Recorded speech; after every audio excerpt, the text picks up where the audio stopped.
लोकनेते ॲडव्होकेट दत्ता पाटील यांना जयंतीनिमित्त विनम्र अभिवादन।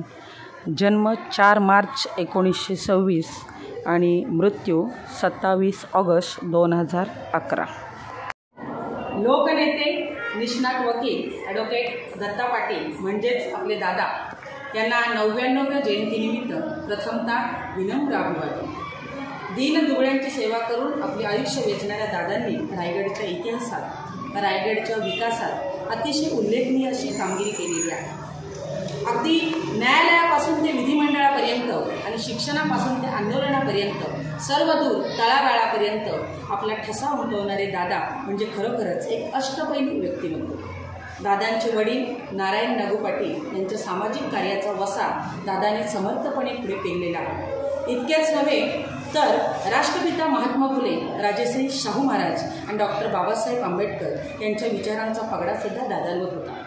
माणसाला माणसाशी माणसासारखं वागता आलं पाहिजे, माणसाला माणसाचे अधिकार मिळाले पाहिजेत आणि म्हणून दादा आयुष्यभर झटत राहिले। दादांची राजकीय कारकीर्द जर आपण अभ्यासली तर दादा आपल्या राजकीय कारकिर्दीत कधी डिलर झाले नाही, ते नेहमीच लीडर राहिले आणि म्हणूनच सर्वसामान्यांच्या हृदयापर्यंत जाऊन पोहोचले। दादांची राजकीय कारकीर्द म्हणजे विधिमंडळ प्रतिनिधित्व 27 वर्ष, शैक्षणिक कारकीर्द 35 वर्ष आणि वकिली कारकीर्द 50 वर्ष दादांनी उत्तमरित्या पेललेली आहे। दादांची शैक्षणिक कारकीर्द जर आपण अभ्यासली तर दादा आपल्या भाषणात नेहमी म्हणत असत की विद्येविना मती गेली, मतीविना नीती गेली, नीतीविना गती गेली, गतीविना वित्त गेले, वित्ताविना शूद्र खचले, इतके अनर्थ एका अविद्येने केले। म्हणून शिका, संस्कारित बना, सुशिक्षित बना असं दादा नेहमी सांगत असत। कोकण एज्युकेशन सोसायटीचं अध्यक्षपद स्वीकारल्यानंतर आपल्या शाळांची संख्या वाढली पाहिजे, बहुजनांची मुलं शिकली पाहिजेत, खेड्यापाड्यात ज्ञानाची गंगा पोचली पाहिजे हा दादांनी निर्धार केला।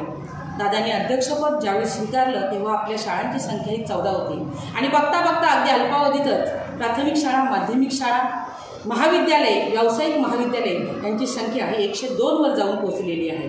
इतकंच नव्हे तर आपल्या कोकण एज्युकेशन सोसायटीला आदर्श शिक्षण संस्था म्हणून तिचा गौरव व्हावा, तिला मानांकन मिळावं म्हणून दादा अखेरपर्यंत झटत राहिले आणि दादांच्या या कार्याचं फलित म्हणून 2002 साली महाराष्ट्र सरकारने आपल्या कोकण एज्युकेशन सोसायटीला आदर्श शिक्षण संस्था हा बहुमान दिलेला आहे।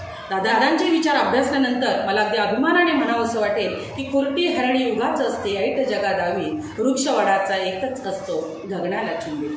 आज दादांच्या संस्थेत आम्हाला सेवा करण्याची संधी मिळत आहे।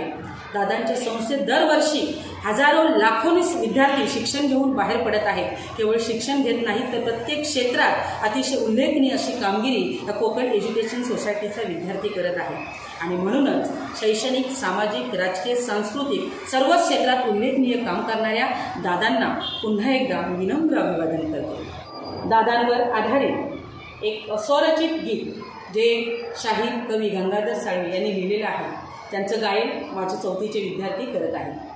दानात मोठे दान, दानात मोठे दान, शिक्षणा